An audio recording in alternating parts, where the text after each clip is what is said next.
বংশালের একটি মাদ্রাসায় রাতের খাবার খেয়ে শিক্ষক শিক্ষার্থী সহ ৫০ জন অসুস্থ হলেন।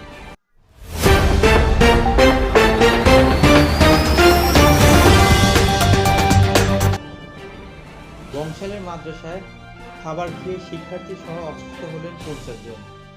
রাজধানীর বংশাল থানাধীন আল জামিয়া মদিনাতুল উলুম মাদ্রাসায় রাতের খাবার খেয়ে শিক্ষার্থী সহ ৫০ জন অসুস্থ হওয়ার ঘটনা ঘটেছে বলে জানা যায়। শনিবার রাতে সোয়া ৮টার দিকে অসুস্থদের কথা শুনে ঢাকা মেডিকেল কলেজে হাসপাতালে জরুরি বিভাগে নিয়ে আসা হয়।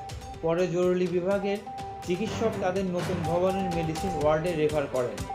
মাদ্রাসার শিক্ষক এহসানুল্লাহ রহমান বলেন, আজকে মাদ্রাসায় রাতের খাবার বাইরের থেকে এক ব্যক্তি আমাদেরকে দিয়েছে।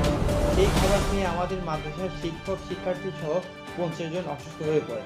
পরে আমরা দ্রুত ঢাকা মেডিকেল